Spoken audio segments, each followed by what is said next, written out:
हम जो अन्न खाते हैं ना, अन्न, बहुत ध्यान से सुनना,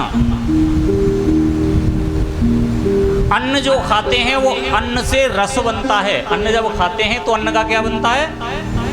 रस। रस से बनता है रुधिर, और 40 तोले रुधिर से बनता है 1 बूंद तेज।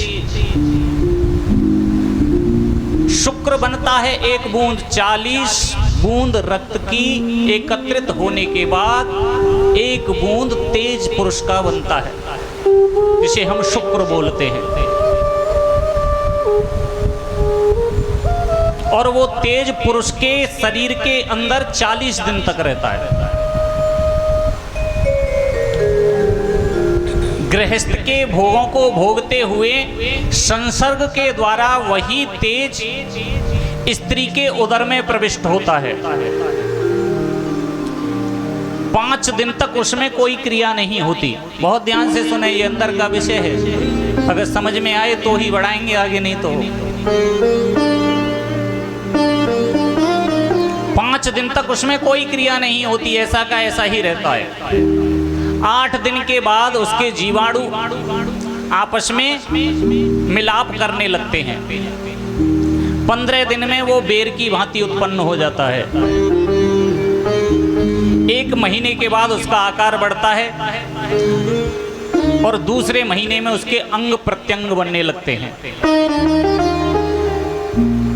तीसरे महीने में उसके शरीर पर बाल आने लगते हैं। चौथे महीने में उस जीव में क्रिया होने लगती है, उसे भूख लगने लगती है। 5वें महीने में वो अपना भोजन करना शुरू कर देता है। 6वां महीना जब लगता है तो माँ जैसा भी खाती है, मीठा खाती है तो उसे मीठा महसूस होता है, कड़वा खाती है तो कड़वा महसूस होता है।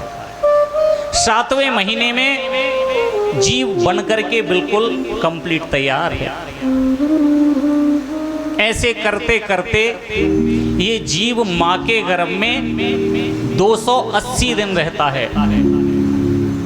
280 दिन के बाद जो बच्चा जन्म लेता है महाराज, उसे पूर्ण रूप से स्वस्थ मिलेगा आपको। और 280 दिन से पहले अगर बच्चा जन्म लेता है तो उसके बीमार होने के ज़्यादा लक्षण रहते हैं, चांस रहते हैं, अवसर रहते हैं। 280 दिन के बाद जीव माँ के गर्भ से बाहर आता है। माँ के गर्भ से बाहर आने के बाद इसे माया जकड़ लेती है। 3 वर्ष तक की उसकी अवस्था जो रहती है वो शिशु अवस्था रहती है। सेते सह शिशु, जो बहुत ज़्यादा सोता है उसे शिशु कहते हैं। फिर अपनी अपनी अवस्थाएं, 5 वर्ष का होता है, प्रौढ़ अवस्था बताइए, युवावस्था, कुमार अवस्था, करते करते वो अपना जीवन सुचारू रूप से चलता है। जब युवा हो जाता है तो गृहस्थ में फिर प्रवेश करता है, फिर अपने सांसारिक कार्यों को करता है। वृद्धावस्था आ जाती है और वृद्धावस्था आने के बाद शरीर तो यहीं रह जाता है लेकिन आत्मा इसमें से चली जाती है। ये बहुत अंदर का प्रसंग है, समझिए बहुत ध्यान से। जब आत्मा यहाँ से इस शरीर को छोड़ करके जाती है तो हम लोग कहते हैं इसको दूसरा जन्म मिल गया, लेकिन वास्तविकता में उसे दूसरा जन्म नहीं मिलता।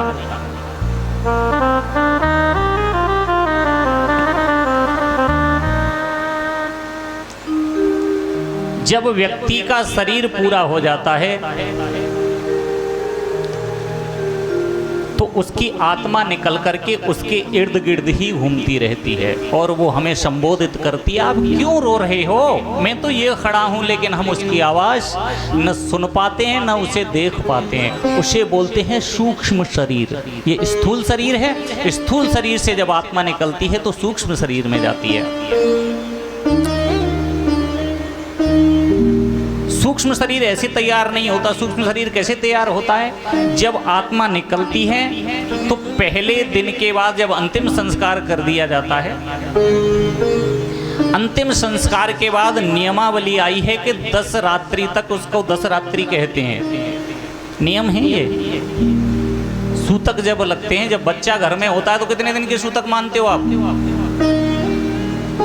40 दिन के सूतक होते हैं। 10 दिन में तगा जरूर बनवा दो, नामकरण संस्कार करा लो, सब कुछ, लेकिन वास्तविकता में सूतक होते हैं 40 दिन के। और घर में अगर कोई मृत्यु हो जाए तो सूतक कितने दिन के होते हैं? 40 दिन के। कहने का तात्पर्य 10 रात्रि होती है, तो 10 रात्रि का मतलब होता है 10 रात्रि तक महाराज उसकी सारी क्रियाएं 10 रात्रि में की जाती हैं। हर रोज एक पिंडदान किया जाता है। ये वो वाला पिंडदान नहीं है जो आपने 3 पिंड बना करके मुर्दे के ऊपर रख दिए, ये वो वाले पिंड नहीं। तो ये अलग से जो पिंडदान नित्य प्रति किए जाते हैं, गरुड़ पुराण में बहुत विस्तार है इसका। 10 दिन तक 10 पिंड जब दान किए जाते हैं तो उस प्रेत का शरीर तैयार होता है। 11वें दिन जब 11वां पिंडदान किया जाता है तो उसका मन बनता है। 12वें दिन जब पिंडदान किया जाता है तो उसे भूख प्यास लगने लगती है। और 13वें दिन जब हम पिंडदान करते हैं तो उस जीवात्मा की यात्रा शुरू होती है। 13 दिन तक वो वहीं रहता है। 13 दिन के बाद जब उसका त्रयोदशी संस्कार हम करा देते हैं तो फिर उस जीवात्मा की यात्रा शुरू होती है।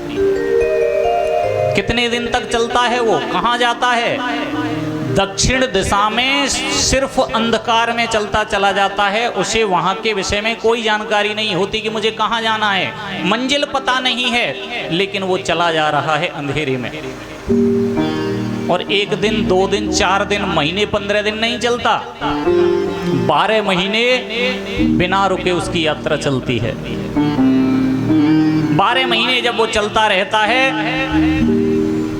12 महीने की यात्रा के बाद वो एक नदी के तट पर खड़ा होता है। उस नदी का नाम है वैतरणी नदी। और वैतरणी नदी में कोई जल नहीं बहता। वैतरणी नदी में रक्त, खून, मज्जा, मशा, पीव, ये सब गंदगी भरी पड़ी है, हड्डियां पड़ी हुई हैं। और इतनी गहरी नदी है कि उसे पार नहीं किया जा सकता। वो जीव वहीं खड़ा हो जाता है। तो महाराज फिर यात्रा यहीं तक रह गई क्या? नहीं नहीं नहीं नहीं, अभी तो आगे बहुत बाकी है यात्रा। जीवन में कोई भी कार्य दान पुण्य का आप करो या मत करो, लेकिन जीवन में एक गाय जरूर दान करना। और गाय का जो दान करो वो उसका रस्सा पकड़ के, रस्सी पकड़ के मत करना। गाय का जब भी दान करो उसकी पूंछ पकड़ के दान करना। गाय का संकल्प जब होता है गोदान का तो पूंछ पकड़ के अगर दान करते हैं तो दान लगता है, नहीं तो नहीं लगता। गाय का जब हम दान कर देते हैं तो वही गाय उस वैतरणी नदी में तैरती हुई उस जीव के पास आती है और आकर के गाय कहती है, तूने अपने जीवन में मेरा दान किया था, तूने बहुत बड़ा पुण्य किया था, आ दोबारा से मेरी पूंछ पकड़, इस वैतरणी नदी से मैं तुझे पार कराऊंगी। वो आत्मा उस पूंछ को पकड़ती है और गाय उसे पार करा दे। जो जीव गाय दान नहीं करता वो वैतरणी नदी पार नहीं कर पाता महाराज। उस वैतरणी नदी के या तो किनारे खड़ा रह जाता है या धक्का मार करके यमदूत उसी में डुबा देते हैं। वो गाय उस जीव को वैतरणी नदी को पार कराती है। कितने महीने की यात्रा हो गई? 12 महीने की। 13वां महीना लगता है, जीव वैतरणी नदी के उस पार फिर चलता चला जाता है। 1 वर्ष तक और चलता है। 2 वर्ष की यात्रा होती है जीवात्मा की। दूसरे वर्ष में यानी 24 महीने के बाद वो जीव जाकर के चित्रगुप्त के दरबार में खड़ा होता है। वो आत्मा 24 महीने के बाद वो चित्रगुप्त उसे खोलते हैं अपनी डायरी को, जीवन में इसने किया क्या है देखो। फिर वहाँ लेखा जोखा होता है, महाराज इसने ये किया, इसने ये किया। उसके कर्म के हिसाब से फिर उसको योनि नियुक्त की जाती है। इसलिए आपने देखा होगा जब व्यक्ति का शरीर पूरा हो जाता है तो 2 वर्ष तक उसका श्राद्ध नहीं किया जाता।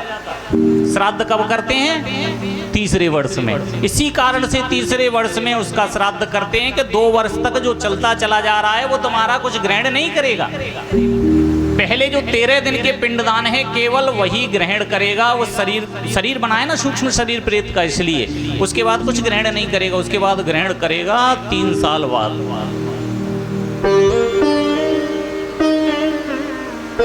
और यहीं तक बात खत्म नहीं होती, वहां लेखा जोखा देख करके उसके जैसी योनि होती है उसे प्रदान करते हैं। लेकिन उन 2 वर्षों में घर वालों को क्या करना चाहिए, जिससे कि उस प्रेतात्मा को उस शरीर से मुक्ति मिले और नया जन्म मिले। वैतरणी नदी पार करने के लिए तो गाय बता दी, उसके लिए नियम बताया गया है महाराज। एक व्यक्ति को अपनी 9 पीढ़ियों का जल देना चाहिए। आपकी समझ में आ रहा है या नहीं प्रसंग? हाँ या ना बोलो। नहीं, बंद कर दूं यहीं, आगे बढ़ जाऊं? 3 लोग कह रहे हैं कि हाँ हाँ, और बाकी कह रहे हैं समझ में नहीं आ रहा। आ रहा है या नहीं आ रहा? हाँ, इधर माता मेहताओं की आ रहा है, बस बहुत बढ़िया। एक व्यक्ति को 9 पीढ़ियों को जल देने का अधिकार है। इसीलिए कहते हैं ब्राह्मण को जनेऊ जरूर पहनना चाहिए। जो ब्राह्मण जनेऊ नहीं पहनता उसके द्वारा दिया हुआ जल उसके पितृ ग्रहण नहीं करते, क्योंकि जल जो दिया जाता है वो पितरों के लिए अंगूठे में उसके नियम है। पितृ तर्पण किया जाता है, इस उंगली से किया जाता है, देवताओं का इससे किया जाता है। कौन कौन ऋषियों के लिए अलग उंगली बताइए, तो जनेऊ कौन सी उंगली में कब देना है वो उसी के हिसाब से चलता है, संकल्प के हिसाब से। तो 9 पीढ़ी कौन कौन सी है? 3 पीढ़ियों को जो जल देना है वो अपने परिवार की को, सबसे पहले अपने परिवार की को दी जाती है। पिताजी के लिए, दादाजी के लिए और परदादाजी के लिए 3 पीढ़ियों को जल देना चाहिए। फिर इसके बाद पंडित जी उच्चारण कराएंगे आपसे। अपनी ननिहाल पक्ष में बोलिए, अपने मामा के लिए, अपने नाना के लिए और अपने परनाना के लिए जल दीजिए। इसके बाद तीसरी पीढ़ी, 2 परिवार हो गए, तीसरे परिवार के रूप में फिर पंडित जी बोलेंगे आपकी ससुराल पक्ष में कोई है कि नहीं। लोग कहते हैं कि दामाद को वहां नहीं जाना चाहिए। अर्थी के साथ दामाद वहां शमशान में चला जाएगा तो नरक में चला जाएगा। इनके पास चिट्ठी आती है, व्यक्ति वहां से जाने के बाद चिट्ठी लिखता होगा कि दामाद आ गया इसलिए मैं नरक में आ गया। हद की बात है, कोई लिखा तो दिखाए मुझे, कहाँ लिखा है कि दामाद अगर वहां चला गया शमशान में साथ तो नरक चला गया। गरुड़ पुराण में तो यहाँ तक वर्णन में, गरुड़ पुराण की तो बात कर रहा हूँ, गरुड़ पुराण में तो ये आया है कि दामाद जल भी दे सकता है ससुराल पक्ष के लिए। तो पंडित जी जब संकल्प कराते हैं तो फिर कहते हैं याद करो अपने साले को, साले के लिए जल दो अगर साला मौजूद नहीं है तो, ससुर के लिए दो और ददिया ससुर के लिए दो। तो 3 3 6 और 3 9 पीढ़ियों को जल एक व्यक्ति को देना चाहिए। वो जल आपके द्वारा जो दिया जाएगा वो प्रेतात्मा उसे ग्रहण करेगी। यहीं तक दायित्व नहीं बनता, यहीं तक दायित्व नहीं बनता। उनको जल देने के बाद भोजन की भी आवश्यकता है। तो हमारे जो पितृ होते हैं उनका मुख कितने दिन खुलता है 1 वर्ष में? 16 दिन। अभी जब पितृपक्ष आएगा तो 16 दिन हमारे पितरों का मुख खुल जाएगा और जो भी हम अन्न जल उनके निमित्त डालेंगे वो ग्रहण करेंगे। अब जो प्रेत होते हैं ना उनका पेट तो होता है हमसे भी बहुत बड़ा, और खाने का जो मुख होता है वो तो है सुई के अग्रभाग के बराबर। सुई होती है ना उसके अग्रभाग के बराबर। तो 16 दिन में कितना खा लेंगे सोच लो। उतना खा पाते हैं फिर भूखे डोलते हैं। ब्रह्मा जी से एक बार पितरों ने कहा प्रभु हमारे लिए मात्र 16 दिन का आपने नियम बनाया है, 16 दिन के बाद फिर हम भोजन कहाँ करें? तो ब्रह्मा जी ने वरदान दिया कि 1 महीने के अंतर्गत जो एक अमावस्या आती है उस दिन भी तुम्हारा मुंह खुल जाया करेगा। तो अमावस्या के दिन जो पितरों के लिए हम भोजन या जल डालते हैं वो भी उन्हें प्राप्त होता है। कहने का तात्पर्य जो श्राद्ध पक्ष होता है ना, श्राद्ध पक्ष को क्या बोलते हैं? कनागत, कनागति बोलते हैं ना, मैं वही अवगत कर रहा हूँ, कनागत नहीं है वो, इट्स नॉट राइट वर्ड्स, ये सही शब्द नहीं है। मैंने बताया ना, समाज में त्रुटियां हो रही हैं शब्दों के कारण, वो कनागत नहीं है, वो वास्तविकता में सही शब्द है कर्णागत। कर्ण आगतः सह कर्णागतः। कब से नाम पड़ा? कर्ण बहुत दानी थे, कर्ण के समान कोई दानी नहीं था। कर्ण ने इतना जीवन में सोना दान किया कि जीवन में इतना सोना दान किया कि किसी ने देखा भी नहीं होगा, इतना तो उसने दान कर दिया। तो कर्ण का जब शरीर पूरा हुआ और स्वर्ग में भेजा गया, तो स्वर्ग में जाने के बाद कर्ण को बिठाया और कर्ण बड़े उत्साह के साथ बैठे हुए हैं। देवताओं ने कहा भोजन करोगे? बोले हाँ, भोजन लाओ। तो कर्ण के सामने सोने की थाली में सोने के टुकड़े रख दिए, खाओ। कर्ण बोला ये कैसे खाऊं पाऊंगा, जल लाओ, जल तो पिला दो। हाँ लाओ जी, जल लेके आओ। तो कर्ण के लिए सोने के गिलास में सोने के टुकड़े डाल दिए, लो जल पियो। कर्ण कहने लगा ये क्या हो रहा है? अरे कोई सोना भी खाता है क्या? सोना कैसे खाऊंगा मैं? तो अरे भोजन कराओ। तुमने कभी जीवन में किसी को भोजन दान किया? नहीं नहीं नहीं, सोना बहुत दान किया। तो सोना दान किया तो सोना खाओ। सोना दान किया, जैसा करोगे जैसा दोगे वैसा ही मिलेगा। कर्ण परेशान हो गए, चित्रगुप्त से बोले, यमराज से बोले कुछ समय का समय दे दो, अब की बार पृथ्वी पर भेज दो, जाकर के इतना दान करूंगा। बोले फिर सोने का दान करे? बोले सोने का नहीं करूंगा, सोने का दान करके तो देख लिया। ठीक है, इसको पुनः पृथ्वी पर भेजो।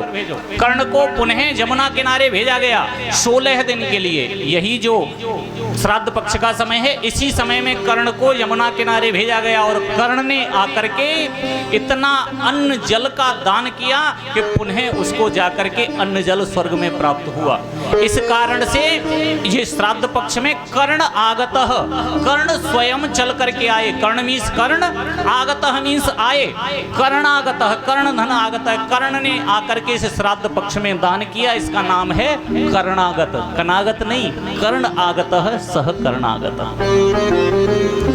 कहने का तात्पर्य, श्राद्ध पक्ष में पितरों का मुख खुलता है अमावस्या के दिन, तो निवेदन कर रहे हैं जीवन में कुछ करो या न करो लेकिन एक गाय जरूर दान करो और 9 पीढ़ियों को जल दो। इसके बाद भी अगर तुम्हारे पितृ शांत नहीं होते, पितृ दोष है आपके घर में, तो सबसे सीधा सा सरल सा उपाय उसका, उस दिन आपने पहले दिन की कथा में श्रवण किया, श्रीमद् भागवती वार्ता प्रेत पीड़ा विनाशिनी।